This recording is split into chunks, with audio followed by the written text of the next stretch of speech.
இன்னைக்கு இந்த வீடியோவில் எதை பற்றி பார்க்க போகிறோம் அப்படின்னா CMA intermediate group 2 paper 9 operation management and strategic மேனேஜ்மெண்ட்டுக்கான ஸ்டடி பிளான் தான் வந்து இந்த வீடியோவில் நம்ம பார்க்க போகிறோம். இதில் வந்து நான் உங்களுக்கு எந்தெந்த இதில் நீங்கள் மெயின் இம்பார்ட்டன்ஸ்லாம் நல்லா கொடுக்கணும் அப்படிங்கிறத வந்து நான் கிளியர் கட்டாக சொல்லிடுறேன். அதை மட்டும் நல்லா ஞாபகம் வச்சுக்கோங்க. இப்போ ஃபஸ்ட்டு வந்து பார்த்தீங்கன்னா ஸ்ட்ராட்டஜிக் மேனேஜ்மெண்ட் வந்து நீங்கள் கண்டிப்பாக வந்து எல்லாத்துக்கும் இம்பார்ட்டன்ஸ் கொடுத்து தான் ஆகணும். ஸ்ட்ராட்டஜிக் மேனேஜ்மெண்ட்டில் நான் ஒன்றே தான் சொல்கிறேன். அங்கே என்ன இருக்கும் எல்லா தியரியும் நீங்கள் மட்டும் நல்லா ரீட் பண்ணி பாருங்களேன். ஸ்ட்ராட்டஜி, கோலு, பிளானிங், இன்க்ரீஸ் ப்ரொடக்ஷன், ஓகே, இதுதான் இருக்கும். இந்த சொன்ன பாயிண்ட்டே தான் திரும்ப திரும்ப வந்த மாதிரி வந்து இருக்கும். ஓகேங்களா? அப்போ நான் ஒன்று சொல்கிறேன். இந்த ஸ்டெப்ஸு, தென் இம்பார்ட்டன்ஸு, டைப்ஸு, கைண்ட்ஸு, இந்த மாதிரி கொஷின் இருக்கும் பார்த்தீங்களா? அதில் வந்து அஸ்பர் அங்கே என்ன ஹெட்டிங் இருக்கோ அதை நல்லா படித்து வச்சுக்கோங்க. இந்த அட்வான்டேஜ் லிமிடேஷன் சொல்லும்போது அதே மாதிரி அக்யூரேட்டாக ஹெட்டிங் இருக்கணும்னு அவசியம் கிடையாது. அதை படித்து வச்சுட்டு அந்த ஸ்பாட்டில் உங்களுக்கு அங்கே எக்ஸாமில் தோணும்ல, ஓகே அது ரிலேட்டடாக தோணும்ல, அதை எழுதிக்கலாம். கரெக்டாக ஈச் அண்ட் எவ்ரி இங்கே இஸ் இருக்குன்னா அதே இஸ் அங்கே போடணும் அப்படிலாம் மேனேட்டரி கிடையாது. ஆனால் டைப்ஸில் அப்படி பண்ண வேண்டியிருக்கோம். டைப்ஸு, கைண்ட்ஸ், இம்பார்ட்டன்ஸில். பட் இந்த மாதிரி கொஷின்ஸ்க்கு வந்து அது தேவை இருக்காது. அதை மட்டும் நல்லா ஞாபகம். சரிங்களா? Section B strategic management theory first ஃபுல்லாக நல்லா படித்து முடிச்சிடும்.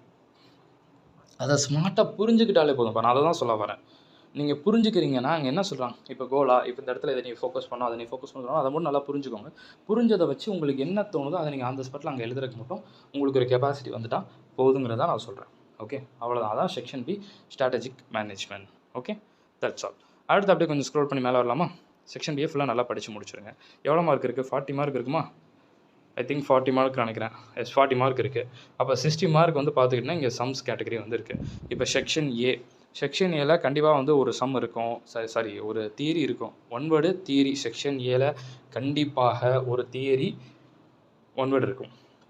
ஓகே, செக்ஷன் 2 அப்படிங்கும் போது உங்களுக்கு மெயினாக வந்து பார்த்தீங்கன்னா ஒன் வேர்டு அண்டு சம்ஸ் கண்டிப்பாக இருக்குது. சம்ஸ் வந்து எல்லாமே சம்ஸ் உங்களுக்கு மிக்ஸ் பண்ணி இருக்குது, எல்லாமே இருக்கும். மெட்டீரியல் ரெக்யர்மெண்ட் பிளானிங் இருக்குது, இபிக்யூ இருக்குது, ஓகே, பிளானிங் ஃபெசிலிட்டி லொக்கேஷன் எல்லாம் இருக்குல்ல. ஸோ அதனால் அதில் நீங்கள் சொல்ல முடியாது, அதில் எல்லா சம்மும் கவர் ஆயிரும். அப்போ மாடியூல் 2 வந்து operations planning must. Module 3 designing of operation systems and control வந்து பார்த்திங்கன்னா ஃபுல் அண்ட் ஃபுல்லி ஒன் வேர்டுக்கும் தியரிக்கும் மட்டும்தான். அந்த மாடியூல் 3 ஒன் வேர்டுக்கும் தியரிக்கும் மட்டும்தான். ஓகேங்களா? அவ்வளோதான், தட்ஸ் ஆல். நெக்ஸ்ட்டு அடுத்து மெயினான ஒரு topic module 4. Module 3 full and fully one word theory மட்டும்தான். ஆனால் கண்டிப்பாக பார்க்கணுமா அப்புறம் கேட்டிங்கன்னா கண்டிப்பாக பார்க்கணும். தியரி மஸ்ட்டாக கூட கேட்கலாம். ஓகே, மாடியூல் 4ன்னு சொல்லும்போது வந்து பார்த்தீங்கன்னா இந்த ஸ்டார்டிங்கில் வந்து உங்களுக்கு இருக்குது பார்த்தீங்களா, ஒரு இதில் வந்து பார்த்தீங்கன்னா 4.1, 4.2, 4.3 இது ஃபுல்லாமே உங்களுக்கு தியரிக்குள்ளே முடிஞ்சிடும். அது ஃபுல்லாமே உங்களுக்கு தியரி வரைக்கும் போயிடும். மாடியூல் 4ல் வந்து அந்த ஸ்டார்டிங்கில் இருக்கக்கூடிய 3மே வந்து பார்த்தீங்கன்னா தியரிக்கு போயிடும். ஒன் வேர்டு தியரி மட்டுமே கவர் ஆகும். ஆனால் அதுக்கடுத்து இருக்குது பார்த்தீங்களா, linear programming, transportation, job allocation, okay, simulation. சரிங்களா? நல்லா ஞாபகம். ஃபஸ்ட்டு லீனியர் ப்ரோக்ராமிங் இருக்குது, டிரான்ஸ்போர்ட்டேஷன் இருக்குது, ஜாப் அலோகேஷன் இருக்குது, சிமுலேஷன்ஸ். இதை ஃபுல்லாக நீங்கள் ஃபஸ்ட்டு வந்து நீங்கள் என்ன பண்ணுறீங்க, பார்த்து முடிக்கிறீங்க. சரிங்களா?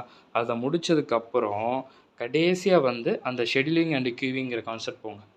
ஓகேங்களா? ஷெடியூலிங் அண்டு கியூவிங்கிறது ஏன்னா இப்போ இதில் மஸ்ட்டு வந்து transportation, job allocation, simulation, line balancing, இதுதான் வந்து மெயின். கண்டிப்பானது பார்த்திங்கன்னா இதுதான் மெயின். அதனால தான் லாஸ்ட்டாக வந்து கியூவிங் மாடல் வச்சுக்கோங்க சொன்னேன். கியூவிங்கை வந்து ஸ்டார்டிங்கில் யாரும் எடுத்துடாதீங்க, அதை கடைசியாக வச்சுக்கோங்க. சரிங்களா? அது கியூவிங் மாடல் உங்களால் படித்தவங்களுக்கு தெரிஞ்சிருக்கும்.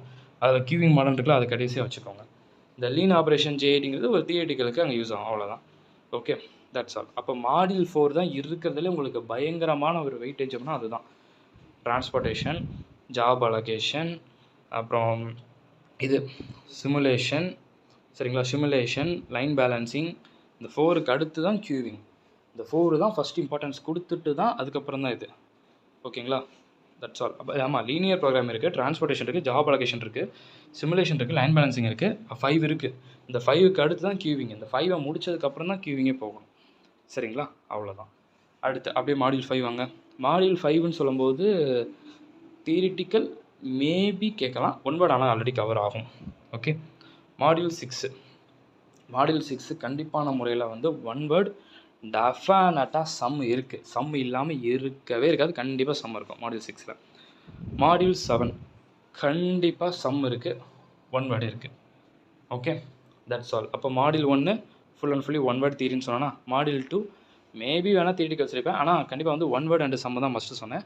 மாடியூல் 3 ஒன் வேர்ட் அண்டு இது சொன்னேன் ஆக்சுவலி தியரி சொல்லியிருக்கேன். மாடியூல் 4 மிக பயங்கரமான ஒரு வெயிட்டேஜ் அதிகமாக ரொம்ப ரொம்ப இருக்கக்கூடிய ஒரு வெயிட்டேஜ் இந்த மாடியூல் 4ல் தான் உங்களுக்கு இருக்குது. அங்கே தான் அந்த மெயினான டாபிக்ஸ் அப்படிங்கிற ஒன்று இருக்குது. சரிங்களா? அடுத்து மாடியூல் 5, மாடியூல் 6, மாடியூல் 7 சொல்லிட்டேன். இந்த ஆர்டர்லேயே படிக்கட்டா ப்ரோ அப்படின்னு கேட்டிங்கன்னா கண்டிப்பாக இந்த ஆர்டர் தான் நீங்கள் படிச்சாகணும். அதுதான் நல்லது ஆக்சுவலி. சரிங்களா? Okay, that's all. இப்போ கியூவிங் மாடல் எனக்கு செட் ஆகலைன்னு அதை விடலாமா? கியூவிங் மாடல் விட்டிங்கன்னா மிச்சம் எல்லாமே படிச்சுட்டு போகணும் எக்ஸாமுக்கு. கியூவிங் மாடல் விடணும்னு நினைக்கிறீங்கன்னா தப்பு இல்லை, ஏன்னா அது நிறைய கன்ஃபியூஷன் ஆகும் நிறைய பேத்துக்கு. ஓகே, அதை விடணும்னு நினச்சிட்டிங்கன்னா மிச்சம் எல்லாத்தையும் கம்ப்ளீட்டாக பார்த்து முடிச்சிடும். தியரியிலேருந்து எல்லா என்னென்ன டாபிக் எல்லாத்தையும் கம்ப்ளீட்டாக பார்த்து முடிச்சிட்டிங்கன்னா ஓகே. இது எக்ஸாம்ஷன் சப்ஜெக்ட் அப்புறம் அப்படின்னு கேட்டிங்கன்னா கண்டிப்பாக நான் எக்ஸாம்ஷன் சொல்லுவேன். ஆனால் இப்போ நான் சொன்ன மாதிரி இந்தந்த இது தியரிக்கு சொன்னால் அந்தந்த இதில் நீங்கள் தியரிக்கு அந்த இதில் ஒன் வேர்டுக்கு இம்பார்ட்டன்ஸ் கொடுத்து கண்டிப்பாக படிச்சுட்டு போனால் மட்டும்தான் உங்களால் அந்த எக்ஸாம்ஷன் அப்படிங்கிறத நீங்கள் ஸ்கோர் பண்ண முடியும். நான் ஸ்ட்ராட்டஜிக் மேனேஜ்மெண்ட் படிக்காமல் வெறும் OMSMல சம்ம மட்டுமே பார்த்துட்டு போகிறேன். மாடியூல் 4, மாடியூல் 7 மட்டுமே பார்த்து, மாடியூல் 6, மாடியூல் 4, மாடியூல் 6, மாடியூல் 7 இதை மட்டும் தான் நான் நம்பி எக்ஸாம் போகிறேன் அப்படின்னா நீங்கள் எக்ஸாம்ஷன் அப்படிங்கிறது மேபி பை த பை லக்குக்கு வேணால் நம்ம ஒரு 55 அந்த மாதிரி வேணால் வரலாமே தரல. நீங்கள் ரொம்ப பெரிய லெவலில் 40 கேரண்டியாக வந்துடும். ஆனால் அதுக்கு மேலே அப்படிங்கிறது தான் நம்ம சொல்கிறது தான் அங்கே ஒரு கொஷின் மார்க் ஆகிடும். அதனால் அதை மட்டும் நல்லா வச்சுக்கோங்க. That's all. ஸோ OMSM இந்த ஆர்டரில் நீங்கள் படிச்சிங்க அப்படின்னா உங்களுக்கு ரொம்ப ரொம்ப நல்லது. ஓகே, ஒன் வேர்டுக்கு அப்படின்னு சொல்லும்போது நான் மொத்தமாக அதுக்கப்புறம் நான் சொல்கிறேன். ஒன் வேர்டுக்கு மட்டும் நம்ம ஓவராலாக எதெல்லாம் படிக்கணும் அப்படிங்கிறத நான் அதுக்கு தனியாக செப்பரேட்டாக வீடியோ போடுறேன். இதில் நான் சொன்னதை மட்டும் கரெக்டாக ஃபாலோ பண்ணிக்கோங்க. Wish you all the very best. Next study பிளானில் பார்க்கலாம்.